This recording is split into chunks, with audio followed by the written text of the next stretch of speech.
Welcome to Bedtime Theatre. Today's story is Sherlock Holmes, A Scandal in Bohemia by Sir Arthur Conan Doyle. To Sherlock Holmes, she is always the woman. I have seldom heard him mention her under any other name. In his eyes she eclipses and predominates the whole of her sex. It was not that he felt any emotion akin to love for Irene Adler. All emotions, and that one particularly, were abhorrent to his cold, precise but admirably balanced mind. He was, I take it, the most perfect reasoning and observing machine that the world has seen, but as a lover he would have placed himself in a false position. He never spoke of the softer passions, save with a jibe and a sneer. There were admirable things for the observer excellent for drawing the veil from men's motives and actions. But for the trained reasoner to admit such intrusions into his own delicate and finely adjusted temperament was to introduce a distracting factor which might throw a doubt upon all his mental results. Grit in a sensitive instrument, or a crack in one of his own high-power lenses, would not be more disturbing than a strong emotion in a nature such as his. And yet there was but one woman to him. That woman was the late Irene Adler, of dubious and questionable memory. I had seen little of Holmes lately. My marriage had drifted us away from each other. My own complete happiness, and the home-centered interests which rise up around who first finds himself master of his own establishment, were loathed every form of society with his whole Bohemian soul, remained in our lodgings in Baker Street, buried among his old books, and alternating from week to week between cocaine and ambition, the drowsiness of a drug and the fierce energy of our own keen nature. He was still, as ever, deeply attracted by the study of crime and occupied his immense faculties and extraordinary powers of observation in following out those clues and clearing up those mysteries which had been abandoned as hopeless by the official police. From time to time I heard some vague account of his doing, of his summons to Odessa in the case of the Trepoff murder, of his clearing up of the singular tragedy of the Atkinson brothers at Trincomalee, and finally of the mission which he had accomplished so delicately and successfully for the reigning family of Holland. Beyond these signs of his activity, however, which I merely shared with all the readers of the daily press, I knew little of my former friend and companion. One night, it was on the 20th of March, 1888, I was returning from a journey to a patient, for I had now returned to civil practice, when my way led me through Baker Street.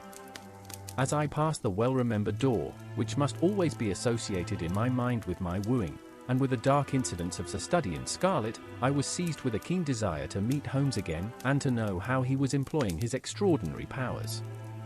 His rooms were brilliantly lit, and even as I looked up, I saw his tall, spare figure pass twice in a dark silhouette against the blind. He was pacing the room swiftly, eagerly, with his head sunk upon his chest and his hands clasped behind him. To me, who knew his every mood and habit, his attitude and manner told their story. He was at work again. He had risen out of his drug-created dreams and was hot upon the scent of some new problem. I rang the bell and was shown up to the chamber which had formerly been in part my own. His manner was not effusive. It seldom was, but he was glad, I think, to see me. With hardly a word spoken, but with a kindly eye, he waved me to an armchair, threw across his case of cigars, and indicated a spirit case and a gasogene in the corner. Then he stood before the fire and looked me over in his singular introspective fashion. "Wedlock suits you," he remarked. "I think that you have put on 7.5 pounds since I saw you." "7," I answered. "Indeed. I should have thought a little more.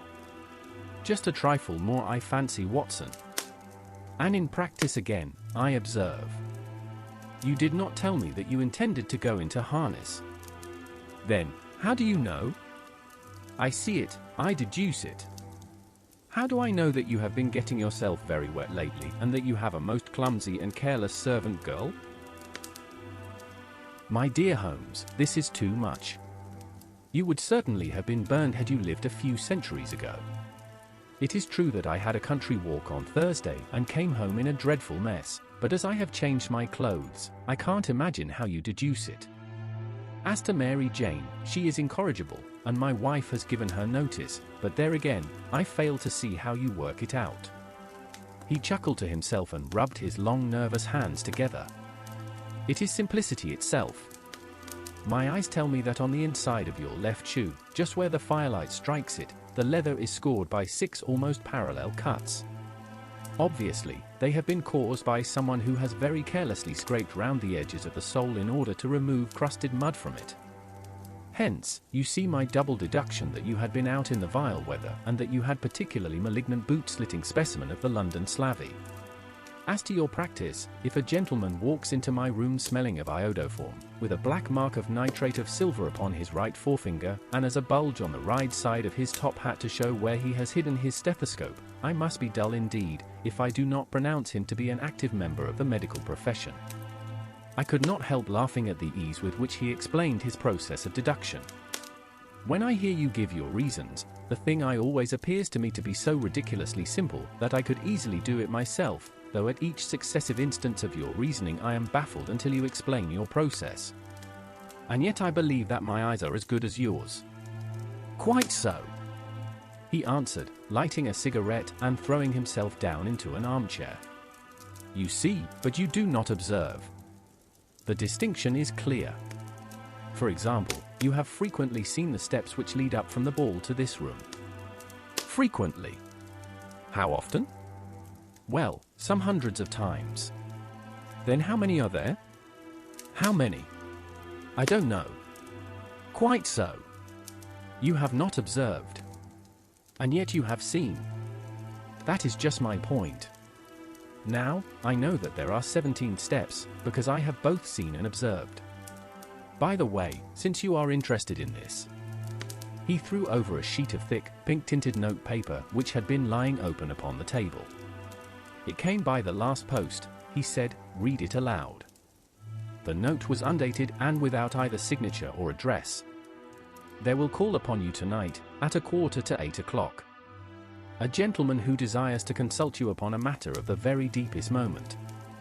Your recent services to one of the royal houses of Europe have shown that you are one who may safely be trusted with matters which are of an importance which can hardly be exaggerated.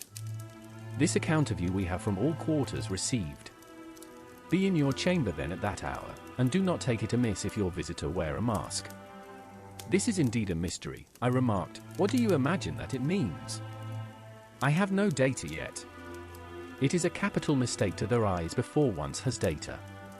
Insensibly one begins to twist facts to suit theories, instead of theories to suit facts. But the note itself. What do you deduce from it? I carefully examined the writing and the paper upon which it was written. The man who wrote it was presumably well-to-do, I remarked, endeavoring to imitate my companion's processes. Such paper could not be bought under £0.50 a packet. It is peculiarly strong and stiff. Peculiar, that is the very word, said Holmes. It is not an English paper at all. Hold it up to the light. I did so, and saw a large E with a small g, AP, and a large G with a small t woven into the texture of the paper. What do you make of that? Asked Holmes. The name of the maker, no doubt, or his monogram, rather. Not at all. The G with the small t stands for Gesellschaft, which is the German for a company. It is a customary contraction like our company. P, of course, stand for papier. Now for the EG. Let us glance at our Continental Gazetteer. He took down a heavy brown volume from his shelves. Eglo, Eglanitz, here we are, Egria. It is in a German-speaking country in Bohemia, not far from Carlsbad. Remarkable as being the scene of the death of Wallenstein, and for its numerous glass factories and paper mills. Ha ha, my boy, what do you make of that? His eye sparkled, and he sent up a great blue triumphant cloud from his cigarette. The paper was made in Bohemia, I said. Precisely. And the man who wrote the note is a German. Do you note the peculiar construction of the sentence, this account of you we have from all quarters received? A Frenchman or Russian could not have written that. It is the German who is so uncourteous to his verbs. It only remains, therefore, to discover what is wanted by this German who writes upon Bohemian paper and prefers wearing a mask to showing his face. And here he comes, if I am not mistaken, to resolve all our doubts. As he spoke there was the sharp sound of horses' hoofs and grating wheels against the curb, followed by a sharp pull at the bell. Holmes whistled. A pair by the sound, said he. Yes, he continued, glancing out of the window. A nice little broom and a pair of beauties. 150 guineas apiece. There's money in this case, Watson, if there is nothing else. I think that I had better go, Holmes. Not a bit, Doctor. Stay where you are. I am lost without my Boswell. And this promises to be interesting. It would be a pity to miss it. But your client? Never mind him. I may want your help, and so may he. Here he comes. Sit down in that armchair, Doctor, and give us your best attention. A slow and heavy step, which had been heard up the stairs and, in the passage, paused immediately outside the door. Then there was a loud and authoritative tap. Come in, said Holmes. A man entered who could hardly have been less than 6 feet 6 inches in height, with the chest and limbs of a Hercules. His dress was rich with richness which would, in England, be looked upon as akin to bad taste. Heavy bands of astrakhan were slashed across the sleeves and fronts of his double-breasted coat, while the deep blue cloak, which was thrown over his shoulders and lined with flame-colored silk and secured at the neck with a brooch which consisted of a single flaming beryl. Boots which extended halfway up his calves, and which were trimmed at the tops with rich brown fur, completed the impression of barbaric opulence which was suggested by his whole appearance. He carried a broad-brimmed hat in his hand, while he wore across the upper part of his face, extending down past the cheekbones, a black visard mask, which he had apparently adjusted that very moment, for his hand was still raised to it as he entered. From the lower part of the face, as he appeared to be a man of strong character, with a thick hanging lip, and a long, straight chin suggestive of resolution pushed to the length of obstinacy. You had my note? He asked with a deep, harsh voice and strongly marked German accent. I told you that I would call. He looked from one to the other of us, as if uncertain which to address. Pray take a seat, said Holmes. This is my friend and colleague, Dr. Watson, who is occasionally good enough to help me in my cases. Whom have I the honor to address?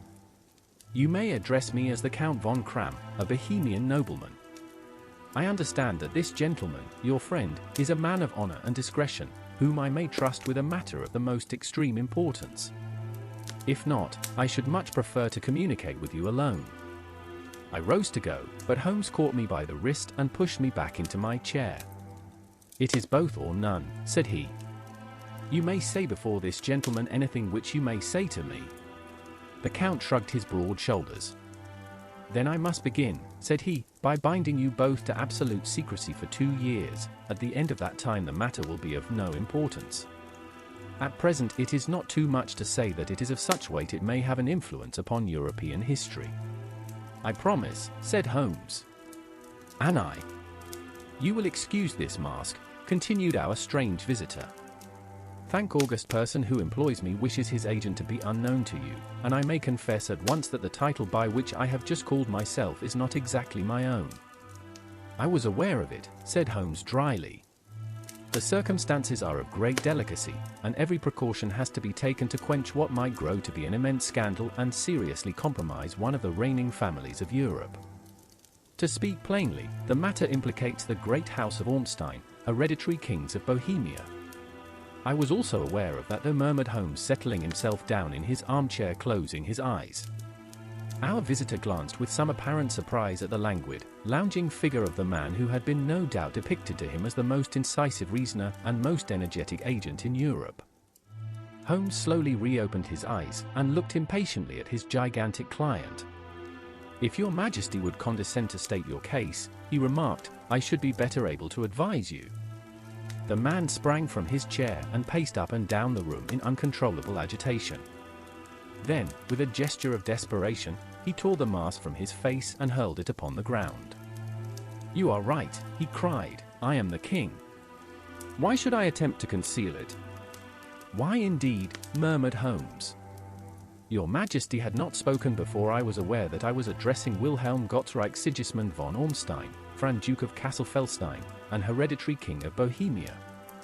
But you can understand, said our strange visitor, sitting down once more and passing his hand over his high white forehead, you can understand that I am not accustomed to doing such business in my own person.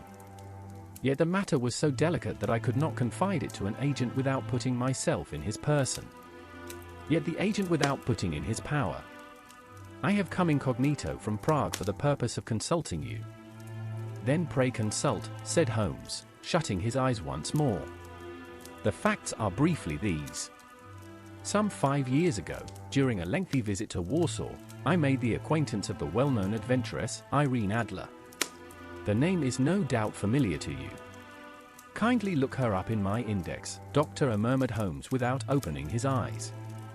For many years he had adopted a system of docking all paragraphs concerning men and things, so that it was difficult to name a subject or a person on which he could not at once furnish information. In this case, I found her biography sandwiched in between that of a Hebrew rabbi and that of a staff commander who had written a monograph upon the deep-sea fishes. Let me see, said Holmes. Born in New Jersey in the year 1858. Contralto, La Scala, Prima donna Imperial Opera of Warsaw, yes. Retired from operatic stage, Living in London, quite so. Your Majesty, as I understand, became entangled letters, and is now desirous of getting those letters back. Precisely so. But how? Was there a secret marriage? None. No legal papers or certificates? None. Then I fail to follow your Majesty. If this young person should produce her letter for blackmailing or other purposes, how is she to prove their authenticity? There is the writing. Pooh. Forgery. My private notepaper. Stolen. My own seal. Imitated. My photograph. Bought. We were both in the photograph. Oh dear. This is very bad. Your Majesty has indeed committed an indiscretion. I was mad insane. You have compromised yourself seriously. I was only Crown Prince then. I was young. I am but 30 now. It must be recovered. We have tried and failed. Your Majesty must pay. It must be bought. She will not sell. Stolen, then. 5 attempts have been made. Twice burglars in my pay ransacked. Twice she has been waylaid. There has been no result. No sign of it? Absolutely none. Holmes laughed. It is quite a pretty little problem, said he. But a very serious one to me, returned the king reproachfully. Very, indeed. And what does she propose to do with the photograph? To ruin me. But how? I am about to be married. So, I have heard. To Clotilde Lothman von Saxe-Meiningen, second daughter of the King of Scandinavia. You may know the strict principles of her family. She is herself the very soul of delicacy. A shadow of a doubt as to my conduct would bring the matter to an end. And Irene Adler? Threatens to send them the photograph. And she will do it. I know that she will do it. You do not know her, but she has a soul of steel. She has the face of the most beautiful women, and the mind of the most resolute of men. Rather than I should marry another woman, there are no lengths to which she would not go, none. You are sure that she has not sent it yet? I am sure. And why? Because she has said that she would send it on the day when the betrothal was publicly proclaimed. That will be next Monday. Oh, then we have 3 days yet, said Holmes with a yawn. That is very fortunate, as I have 1 or 2 matters of importance to look into just at present. Your Majesty will, of course, stay in London for the present. Certainly. You will find me at the Langham under the name of Count von Cram. Then I shall drop you a line to let you know how we progress. Pray do so. I shall be all anxiety. Then, as to money? You have carte blanche. Absolutely? I tell you that I would give one of the provinces of my kingdom to have that photograph. And for expenses? The king took a heavy chamois leather bag from under his cloak and laid it on the table. There are £300 in gold and 700 notes, he said.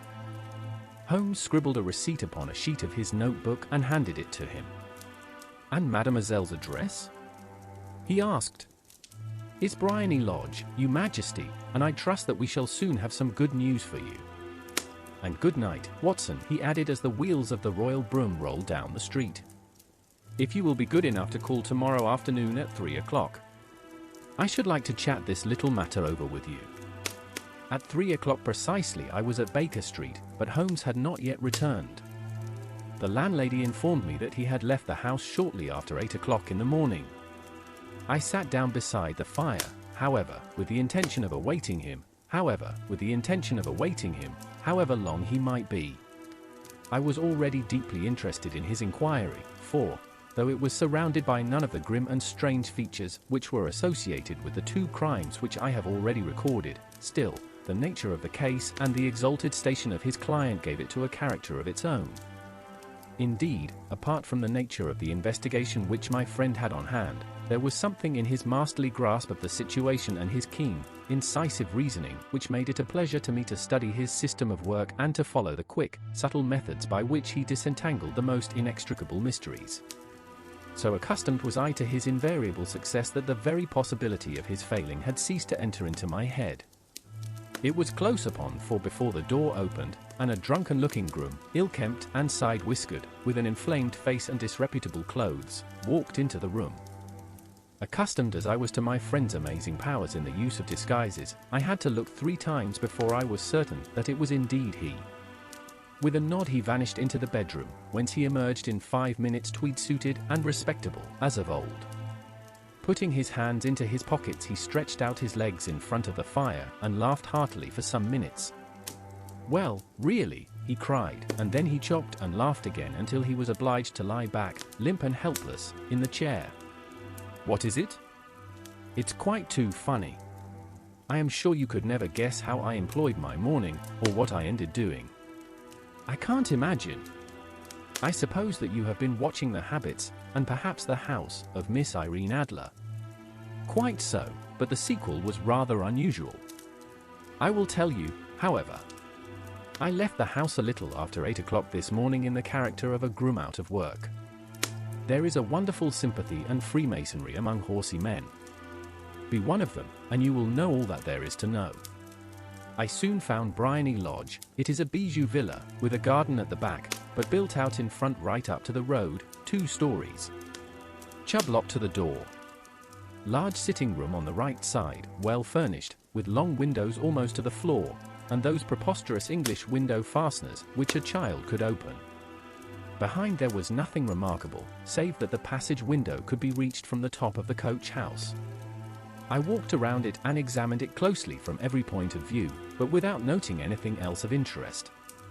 I then lounged down the street and found, as I expected, that there was a mews in a lane which runs down by one wall of the garden.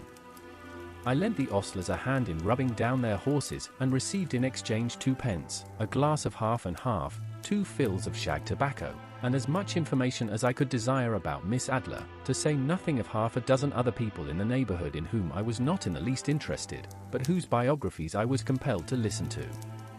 "And what of Irene Adler?" I asked. "Oh, she has turned all the men's heads down in that part. She is the daintiest thing under a bonnet on this planet.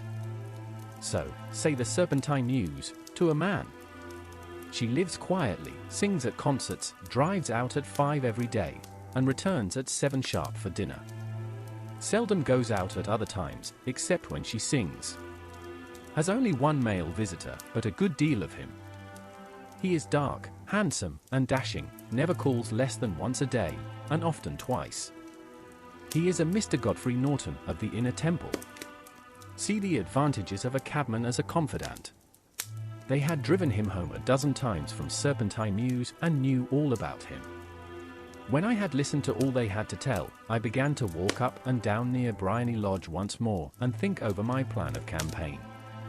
This Godfrey Norton was evidently an important factor in the matter. He was a lawyer. That sounded ominous. What was the relation between them and the repeated visits? Was she his client, his friend, or his mistress? If the former, she had probably transferred the photograph to his keeping. If the latter, it was less likely. On the issue of this question depended on whether I should continue my work at Briony Lodge or turn my attention to the gentleman's chambers in the temple. It was a delicate point, and it widened the field of my inquiry. I fear that I bore you with these details, but I have to let you see my little difficulties if you are to understand the situation. I am following you closely, I answered. I was still balancing the matter in my mind when a hansom cab drove up to Briony Lodge, and a gentleman sprang out. He was a remarkably handsome man, dark, aquiline, and mustached, evidently the man of whom I had heard. He appeared to be in a great hurry, shouted to the cabman to wait, and brushed past the maid who opened the door, with the air of a man who was thoroughly at home. He was in the house about half an hour, and I could catch glimpses of him in the windows of the sitting room, pacing up and down, talking excitedly, and waving his arms. Of her I could see nothing. Presently he emerged, looking even more flurried than before. As he stepped up to the cab, he pulled gold watch from his pocket and looked at it earnestly. "Drive like the devil," he shouted, first to Gross and Hankey's in Regent Street, and then to the Church of St. Monica in the Edgware Road. "Half a guinea if you do it in 20 minutes. Away they went, and I was just wondering whether I should not do well to follow them when up the lane came a neat little landau, the coachman with his coat only half buttoned, and his tie under his ear, while all the tags of his harness were sticking out of the buckles. It hadn't pulled up before she shot out the ball door, and into it. I only caught a glimpse of her at the moment, but she was a lovely woman, with a face that a man might die for. "The Church of St. Monica, John," she cried, "and half a sovereign if you reach it in 20 minutes. This was quite too good to lose, Watson. I was just balancing whether I should run for it or whether I should perch behind her landau, when a cab came through the street. The driver looked twice at such a shabby fare, but I jumped in before he could object. "The Church of St. Monica," said I, "and half a sovereign if you reach it in 20 minutes. It was 25 minutes to 12, and of course it was clear enough what was in the wind. My cabby drove fast. I don't think I ever drove faster, but the others were there before us. The cab and the landau with their streaming horses were in front of the door when I arrived. I paid the man and hurried into the church. There was not a soul there save the two whom I had followed and surpliced clergymen, who seemed to be expostulating with them. They were all there standing in a knot in front of the altar. I lounged up the side aisle like any other idler who has dropped into a church. Suddenly, to my surprise, the three at the altar faced round to me, and Godfrey Norton came running as hard as he could towards me. "Thank God," he cried. "You'll do. Come. Come." "What then?" I asked. "Come, man, come, only 3 minutes, or it won't be legal." I was half dragged up to the altar, and before I knew where I was I found myself mumbling responds, which were whispered in my ear, and vouching for things of which I knew nothing, and generally assisting in the secure tying up of Irene Adler, spinster, to Godfrey Norton, bachelor. It was all done in an instant, and there was the gentleman thanking me on the one side and the lady on the other, while the clergyman beamed on me in front. It was the most preposterous position in which I ever found myself in life, and it was the thought of it that started me laughing just now. It seems that there had been some informality about their license, that the clergyman absolutely refused to marry them without a witness of some sort, and that my lucky appearance saved the bridegroom from having to sally out into the streets in search of a best man. The bride gave me a sovereign, and I mean to wear it on my watch chain in memory of the occasion. "This is a very unexpected turn of affairs," said I, "and what then?" Well, I found my plans very seriously menaced. It looked as if the pair might take an immediate departure and so necessitate very prompt and energetic measures on my part. At the church door, however, they separated, he driving back to the temple, and she to her own house. "I shall drive out in the park at 5 as usual," she said as she left him. I heard no more. They drove away in different directions, and I went off to make my own arrangements. "Which are?" "Some cold beef and a glass of beer," he answered, ringing the bell. "I have been too busy to think of food, and I am likely to be busier still this evening. By the way, Doctor, I shall want your cooperation." "I shall be delighted." "You don't mind breaking the law?" "Not in the least." "Nor running a chance of arrest?" "Not in a good cause." Oh, the cause is excellent. Then I am your man. I was sure that I might rely on you. But what is it you wish? When Mrs. Turner has brought in the tray, I will make it clear to you. Now, he said, as he turned hungrily on the simple fare that our landlady had provided, I must discuss it while I eat, for I have not much time. It is nearly 5 now. In 2 hours, we must be on the scene of action. Miss Irene, or Madam, rather, returns from her drive at 7. We must be at Briony Lodge to meet her. And what then? You must leave that to me. I have already arranged what is to occur. There is only one point on which I must insist. You must not interfere, come what may. You understand? I am to be neutral? To do nothing whatever. There will probably be some small unpleasantness. Do not join in it. It will end in my being conveyed into the house. 4 or 5 minutes afterwards the sitting room window will open. You are to station yourself close to the open window. Yes. You are to watch me, for I will be visible to you. Yes. And when I raise my hand so you will throw into the room what I give you to throw, and will, at the same time, raise the cry of fire. You quite follow me? Entirely. It is nothing very formidable, he said, taking a long cigar-shaped roll from his pocket. It is an ordinary plumber's smoke rocket, fitted with a cap at either end to make it self-lighting. Your task is confined to that. When you raise your cry of fire, it will be taken up by quite a number of people. You may then walk to the end of the street, and I will rejoin you in 10 minutes. I hope that I have made myself clear. I am to remain neutral, to get near the window, to watch you, and at the signal to throw in this object, then to raise the cry of fire, and to wait you at the corner of the street. Precisely. Then you may entirely rely on me. That's excellent. I think, perhaps, it is almost time that I prepare for the new role I have to play. He disappeared into his bedroom and returned in a few minutes in the character of an amiable and simple-minded nonconformist clergyman. His broad black hat, his baggy trousers, his white tie, his sympathetic smile, and general look of peering and benevolent curiosity were such as Mr. John Hare alone could have equalled. It was not merely that Holmes changed his costume. His expression, his manner, his very soul seemed to vary with every fresh part that he assumed. The stage lost a fine actor, even as science lost an acute reasoner, when he became a specialist in crime. It was 6:15 when we left Baker Street, and it still wanted 10 minutes to the hour when we found ourselves in Serpentine Avenue. It was already dusk, and the lamps were just being lighted as we paced up and down in front of Briony Lodge, waiting for the coming of its occupant. The house was just such as I had pictured it from Sherlock Holmes' succinct description, but the locality appeared to be less private than I expected. On the contrary, for a small street in a quiet neighborhood, it was remarkably animated. There was a group of shabbily dressed men smoking and laughing in a corner, a scissors grinder with his wheel, 2 guardsmen who were flirting with a nurse girl, and several well-dressed young men who were lounging up and down with cigars in their mouths. You see, remarked Holmes, as we paced to and fro in front of the house, this marriage rather simplifies matters. The photograph becomes a double-edged weapon now. The chances are that she would be as averse to its being seen by Mr. Godfrey Norton as our client is to its coming to the eyes of his princess. Now the question is, where are we to find the photograph?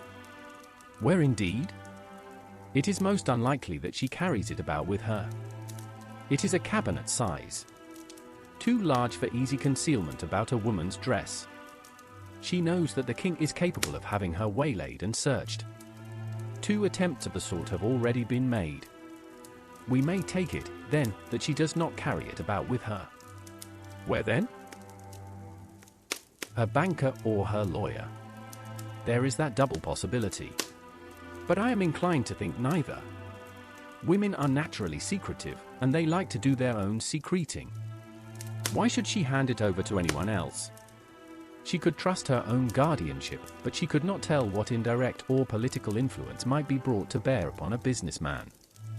Besides, remember that she had resolved to use it within a few days. It must be where she can lay her hand upon it.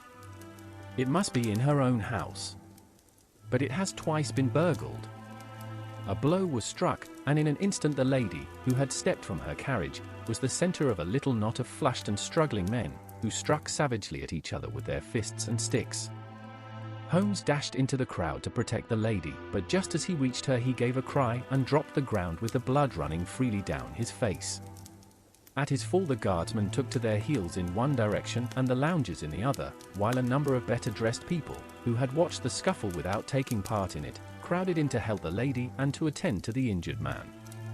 Irene Adler, as I will still call her, had hurried up the steps, but she stood at the top with her superb figure outlined against the lights of the hall, looking back into the street.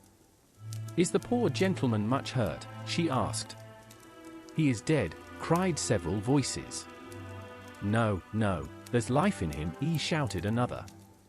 "But he'll be gone before you can get him to the hospital." "He's a brave fellow," said a woman. They would have had the lady's purse and watch if it hadn't been for him. They were a gang, and a rough one too. "Ah, he's breathing now. He can't be in the street. May we bring him in, ma'am?" "Surely. Bring him into the sitting room. There is a comfortable sofa. This way, please." Slowly and solemnly, he was borne into the Bryony Lodge and laid out on in the principal room, while I still observed the proceedings from my post by the window.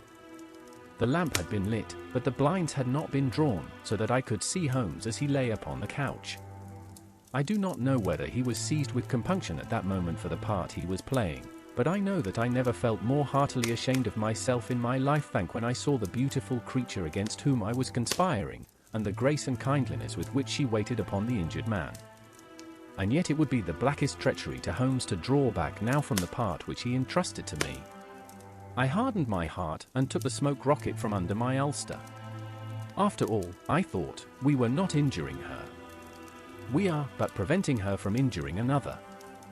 Holmes had sat up upon the couch, and I saw him motion like a man who is in need of air. A maid rushed across and threw open the window. At the same instant my rocket into the room with a cry of fire. The word was no sooner out of my mouth than the whole crowd of spectators, well-dressed and ill gentlemen, ostlers, and servant maids joined in a general shriek of fire. Thick clouds of smoke curled through the room and out at the open window. I caught a glimpse of rushing figures, and a moment later the voice of Holmes from within assuring them that it was a false alarm. Slipping through the shouting crowd, I made my way to the corner of the street, and in 10 minutes was rejoiced to find my friend's arm in mine and get away from the scene of uproar. He walked swiftly and in silence for some few minutes until we had turned down one of the quiet streets which lead towards the Edgware Road. "You did it very nicely, Doctor," he remarked. "Nothing could have been better. It is all right. You have the photograph?" "I know where it is." "And how did you find out?" "She showed me, as I told you she would. I am still in the dark." "I do not wish to make a mystery," she said, laughing. "The matter was perfectly simple. You, of course, saw that everyone in the street was an accomplice. They were all engaged for the evening. I guessed as much. Then, when the row broke out, I had a little moist red paint in the palm of my hand. I rushed forward, fell down, clapped my hand to the face, and because a piteous spectacle. It is an old trick. That also I could fathom. Then they carried me in. She was bound to have me in. What else could she do? And into her sitting room, which was the very room which I suspected. It lay between that and her bedroom, and I was determined to see which. They laid me on a couch, I motioned for air, they were compelled to pen the window, and you had your chance. How did that help you? It was all important. When a woman thinks that her house is on fire, her instinct is at once to rush to the thing which she values most. It is perfectly overpowering impulse, and I have more than once taken advantage of it. In the case of the Darlington substitution scandal it was of use to me, and also in the Arnsworth Castle business. A married woman grabs at her baby, an unmarried one reaches for her jewel box. Now it was clear to me that Our Lady of today had nothing in the house more precious to her than what we were in quest of. She would rush to secure it. The alarm of fire was admirably done. The smoke and shouting were enough to shake nerves of steel. She responded beautifully. The photograph is in recess behind a sliding panel just above the right bell pull. She was there in an instant and caught a glimpse of it as she half drew it out. When I cried out that it was a false alarm, she replaced it, glanced at the rocket, rushed from the room, and I have not seen her since. I rose and, making my excuses, escaped from the house. I hesitated whether to attempt to secure the photograph at once, but the coachman had come in, and as he was watching me narrowly it seemed safer to wait. A little over-precipitance may ruin all. And now? I asked. Our quest is practically finished. I shall call with the king tomorrow, and with you, if you care to come with us. We will be shown into the sitting room to wait for the lady, but it is probably that when she comes she may find neither us nor the photograph. It might be a satisfaction to His Majesty to regain it with his own hands. And when will you call? At 8 in the morning. She will not be up, so that we shall have a clear field. Besides, we must be prompt, for this marriage may mean a complete change in her life and habits. I must wire to the king without delay. We had reached Baker Street and had stopped at the door. He was searching his pockets for the key when someone passing said, "Good night, Mr. Sherlock Holmes." There were several people on the pavement at the time, but the greeting appeared to come from a slim youth in an ulster who had hurried by. "I've heard that voice before," said Holmes, staring down the dimly lit street. "Now, I wonder who the deuce that could have been." I slept at Baker Street that night, and we were engaged upon our toast and coffee in the morning when the King of Bohemia rushed into the room. "You have really got it," he cried, grasping Sherlock Holmes by either shoulder and looking eagerly into face. "Not yet. But you have hopes." "I have hopes." "Then, come. I am all impatience to be gone." "We must have a cab." "No, my brougham is waiting." "Then that will simplify matters." We descended and started off once more for Briony Lodge. "Irene Adler is married," remarked Holmes. "Married? When?" "Yesterday." "But to whom?" "To English lawyer named Norton." "But she could not love him." "I am in hopes that she does." "And why in hopes?" "Because it would spare your Majesty all fear of future annoyance. If the lady loves her husband, she does not love your Majesty. If she does not love your Majesty, there is no reason why she should interfere with your Majesty's plan. It is true. Ans yet well. I wish she had been of my own station. What a queen she would have made." He relapsed into a moody silence, which was not broken until we drew up in Serpentine Avenue. The door of Briony Lodge was open, and an elderly woman stood upon the steps. She watched us with a sardonic eye as we stepped from the brougham. "Mr. Sherlock Holmes, I believe," said she. "I am Mr. Holmes," answered my companion, looking at her with a questioning and rather startled gaze. "Indeed? My mistress told me that you were likely to call. She left this morning with her husband by the 5:15 train from Charing Cross for the Continent." "What?" Sherlock Holmes staggered back, white with chagrin and surprise. "Do you mean that she has left England?" "Never to return." "And the papers?" asked the king hoarsely. "All is lost." "We shall see." He pushed past the servant and rushed into the drawing room, followed by the king and myself. The furniture was scattered about in every direction, with dismantled shelves and open drawers, as if the lady had hurriedly ransacked them before her flight. Holmes rushed at the bell pull, tore back a small sliding shutter, and plunging in his hand, pulled out a photograph and a letter. The photograph was of Irene Adler herself in evening dress. The letter was superscribed to Sherlock Holmes, Esquire, to be left till called for.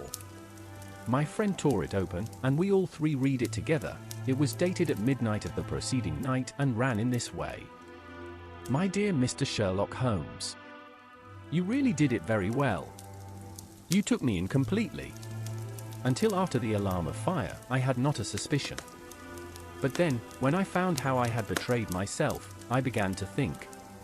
I had been warned against you months ago. I had been told that if the king employed an agent it would certainly be you. And your address had been given me. Yet, with all this, you made me reveal what you wanted to know.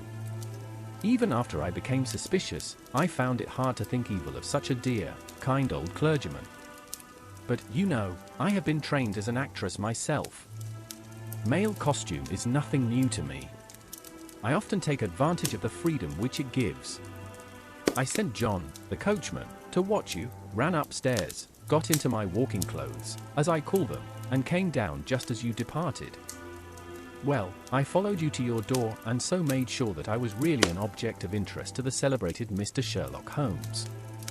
Then I, rather imprudently, wished you good night, and started for the temple to see my husband. Plus we both thought the best resource was flight, when pursued by so formidable an antagonist, so you will find the nest empty when you call tomorrow. As to the photograph, your client may rest in peace. I love and am loved by a better man than he.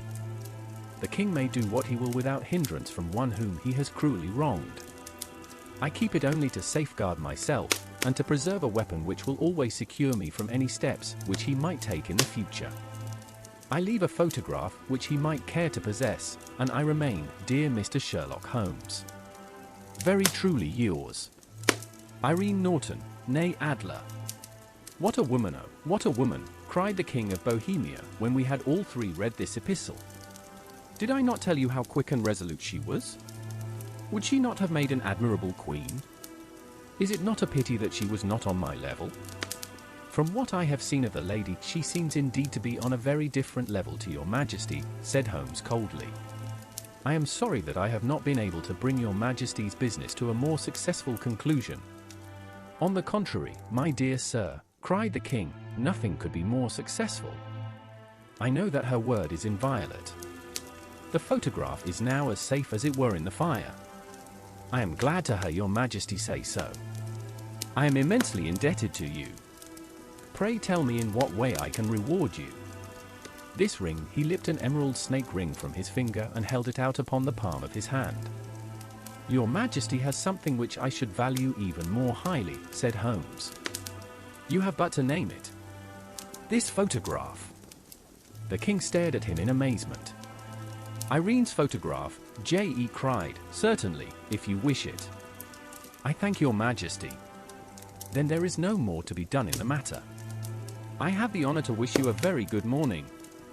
He bowed and turning away without observing the hand which the king had stretched out to him, he set off in my company for his chambers.